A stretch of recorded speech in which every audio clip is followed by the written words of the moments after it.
Good morning students. तो हमने जो हमारा पिछला जो टॉपिक पढ़ा था वो था इंटरेस्ट ऑन कैपिटल का, जिसमें कि हम ये पता लगाते थे कि इंटरेस्ट ऑन कैपिटल हम किस किस सिचुएशन में हम लगाते हैं। जो हमारा नेक्स्ट टॉपिक है वो है इंटरेस्ट ऑन ड्राइंग का। इंटरेस्ट ऑन ड्राइंग मतलब ड्राइंग का आपको पता है कि जो भी पर्सनल यूज होता है, यानी कि अगर बिजनेस का जो प्रोपरेटर होता है, बिजनेस का जो ओनर होता है, बिजनेस में से अगर कुछ भी निकालता है तो वो क्या होती है, ड्राइंग होती है पर्सनल यूज के लिए। अगर कुछ भी निकालते तो ड्राइंग होती है। उस ड्राइंग के ऊपर जो बिजनेस का ओनर होगा उसको उसके ऊपर इंटरेस्ट देना पड़ेगा। तो वो इंटरेस्ट हम किस तरह से कैलकुलेट करेंगे ये हम आज सीखेंगे। तो सबसे पहले आ जाते हैं हम इंटरेस्ट ऑन ड्राइंग के ऊपर। इंटरेस्ट ऑन ड्राइंग निकालने के हमारे पास दो मेथड है। पहला मेथड क्या है, प्रोडक्ट मेथड, और दूसरा हमारा क्या है, सिंपल मेथड है। तो अब हमें ये कैसे पता चलेगा कि हम प्रोडक्ट मेथड कहाँ यूज करेंगे और जो हमारा सिंपल मेथड है उसको हम कहाँ यूज करेंगे। तो हमें सबसे पहले यही पता लगाना है कि हम कौन सा मेथड कहाँ यूज करना है। तो सबसे पहले आ जाते हैं प्रोडक्ट मेथड पे। अगर हमें जो ड्राइंग दे रखी है, ड्राइंग का जो अमाउंट है, अगर ड्राइंग का ड्यूरेशन यानी कि उसका टाइम और ड्यूरिंग जो अमाउंट है ड्राइंग का, वो ये दोनों ही चीजें अगर अनइक्वल हो तो हम कौन सा मेथड यूज करेंगे, प्रोडक्ट मेथड। अनइक्वल का मतलब है कि मान लो फॉर एग्जांपल है, ए ड्रॉ करता है, इस साल ड्राइंग करते हैं, 1 अप्रैल को उसने ड्राइंग की 2000 रुपए की, फिर 1 जुलाई को उन्होंने ड्राइंग की 6000 रुपए की, फिर 1 सितंबर को ड्राइंग की 4000 रुपए की, और फिर 1 जनवरी को ड्राइंग कर रखी 8000 रुपए की। तो यहाँ देखो जो अमाउंट है वो 2000 है, 6000 है, 4000 है, 8000 है, यानी कि अलग अलग अमाउंट है। और जो डेट है ना वो भी पर्टिकुलर टाइम में नहीं है, कभी 3 महीने के बाद है, कभी 2 महीने के बाद है, कभी 4 महीने के बाद है, कभी 5 महीने के बाद है। तो यहाँ देखो अलग अलग है। तो मैंने बताया था ना, ड्यूरेशन ऑफ ड्राइंग यानी कि ड्राइंग का टाइम और अमाउंट ऑफ ड्राइंग यानी कि ड्राइंग का अमाउंट, ये दोनों ही चीजें क्या हो, अनइक्वल हो यानी कि अलग अलग हो। तो हम कौन सा मेथड यूज करेंगे, प्रोडक्ट मेथड यूज करेंगे। दूसरा आ जाता है हमारा सिंपल मेथड। सिंपल मेथड में कहाँ यूज करना है, जब ड्यूरेशन भी और अमाउंट भी किस चीज का, ड्राइंग का, दोनों क्या हो, इक्वल हो। तो हम कौन सा मेथड यूज करेंगे, सिंपल मेथड यूज करेंगे। जैसे कि मान लो ए विड्रॉ 2000 पर मंथ, तो ए ने 2000 पर हर महीने विड्रॉ किए, तो यानी कि अप्रैल में 2000, मई, जून, जुलाई का, सितंबर जो भी होंगे, हर महीने वो कितने कितने विड्रॉ करेगा, 2-2000 रुपये विड्रॉ करेगा। यानी कि ड्यूरेशन जो है वो हर महीने की है और जो अमाउंट है वो भी कितना, हर बार 2000 रुपये, तो इक्वल अमाउंट हुआ। या फिर बी विड्रॉ ₹6000 पर क्वार्टर, हर क्वार्टर में वो कितने विड्रॉ कर रहे हैं, 6000 रुपये, यानी कि एक साल में कितने क्वार्टर होते हैं, 4 क्वार्टर होते हैं, हर क्वार्टर में वो 6-6000 रुपये विड्रॉ करेगा, यानी कि हर 3 महीने वो 6000 रुपये विड्रॉ कर रहे हैं।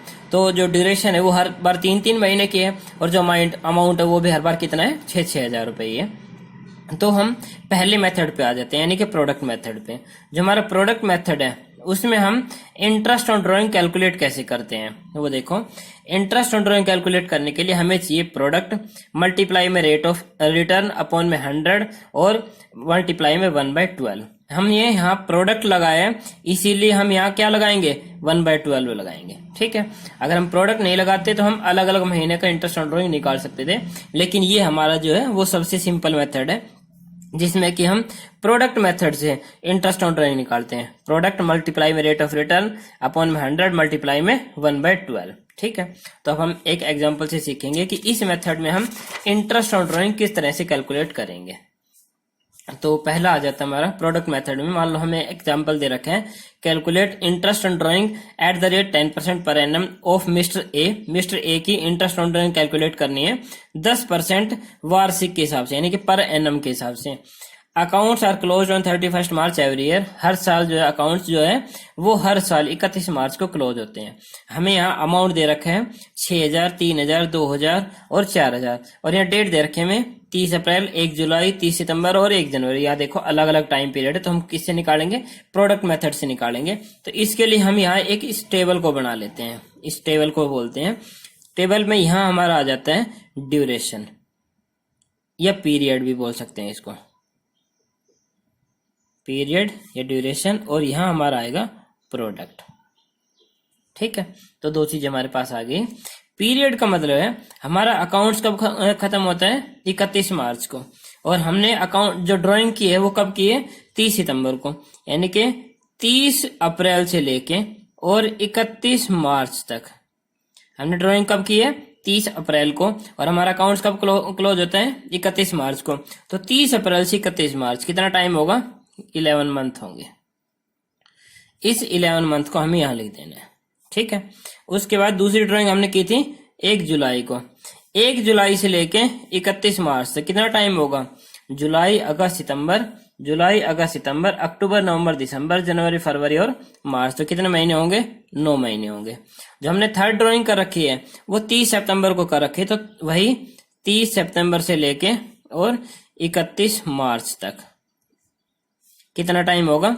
सितंबर तो गया हमारा क्योंकि 30 सितंबर दे रखे हैं, तो अक्टूबर नवंबर दिसंबर जनवरी फरवरी और मार्च कितने महीने होंगे? 6 महीने होंगे।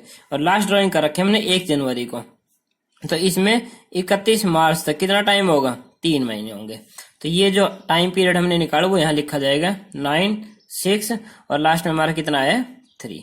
अब हम मल्टीप्लाई कर देते हैं किसकी? अमाउंट की और पीरियड से मल्टीप्लाई कर देते हैं, यानी कि इसकी और इसकी मल्टीप्लाई करते हैं। 11 6 जा 66,000, 9 3 जा 27,000, 2 6 जा 12,000 और 4 3 जा 12,000। इन सबको हम प्लस कर लेते हैं। 12 और 12 24 और 66 90 और ये 1,17,000। ठीक है, ये आ गया हमारा। अब हम निकालते हैं इंटरेस्ट ऑन ड्राइंग ऑफ ए। तो हमें पहले क्या लिखना होते हैं? प्रोडक्ट, और प्रोडक्ट का हमारा जो टोटल आया है वो आया है 1,17,000, यहाँ लिखेंगे 1,17,000। मल्टीप्लाई में रेट ऑफ रिटर्न में कितनी दे रखी थी? 10% दे रखी थी, तो यहाँ 10/100 और मल्टीप्लाई में 1/12। तो यहाँ से कैलकुलेट कर लेते हैं हम। 0 से 0 कैंसिल हो गए, ये 0 से ये 0 कैंसिल हो गए। 2 से इसको कट करते हैं 6 पे आएगा। 2 से इसको कट करेंगे 2 5 जा 2 8 जा 2 5 जा और 0। फिर 2 से इसको कट करेंगे 3 पे, इसको 2 से कट करेंगे तो 2 2 जा 2 9 जा 2 2 जा और 2 5 जा। हमारे पास ये आ गया 2925 अपॉन में 3। इसको डिवाइड कर लेते हैं। 3 7 जा 21, 2 3 7 जा 3 9 जा 3 7 जा और 3 5 जा। तो हमारा जो इंटरेस्ट ऑन ड्राइंग आया है किसका? ए का, वो कितना आया है? 975 रुपीज। कितना आया है? 975 रुपीज। तो इस तरह से हम प्रोडक्ट मेथड में इंटरेस्ट ऑन ड्राइंग निकालते हैं।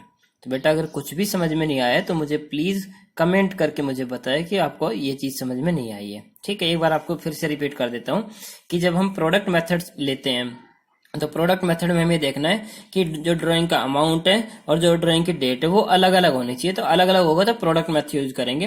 प्रोडक्ट मेथड में हमें टेबल बनानी पड़ेगी। टेबल में अमाउंट, डेट, पीरियड और प्रोडक्ट। इस डेट को यहाँ भी लिख सकते हैं, अमाउंट को इधर लिख देंगे तो उससे कोई फर्क नहीं पड़ेगा। अमाउंट, डेट, पीरियड और प्रोडक्ट। तो हम ये अमाउंट की जगह अमाउंट लिख देंगे, डेट की जगह जो डेट दे रखी है वो। अब हमें देखना है कि हमारा जो अकाउंटिंग ईयर है वो कब खत्म होता है। कब खत्म होता है? 31 मार्च को। तो जो हमने ड्राइंग कर रखी है उससे लेके 31 मार्च तक का जो टाइम रहेगा वो हम पीरियड में लिखेंगे। जैसे 30 अप्रैल से 31 मार्च कितने महीने हो गए? 11 महीने हो गए। 1 जुलाई से लेके 31 मार्च 9 महीने हो गए। 30 सितंबर से लेके 31 मार्च 6 महीने हो गए। और 1 जनवरी से लेके 31 मार्च 3 महीने हो गए। तो इस तरह से हम अमाउंट की पीरियड से मल्टीप्लाई करेंगे, प्रोडक्ट आ जाएगा। और प्रोडक्ट से हम क्या निकालेंगे? Interest on drawing. वो कैसे निकलता है? प्रोडक्ट मल्टीप्लाई में रेट ऑफ रिटर्न अपॉन में 100 मल्टीप्लाई में 1/12। तो यहाँ से कट किया तो 975 रुपीज आएगा। ओके, आज का बेटा टॉपिक यहीं खत्म होता है। Thank you.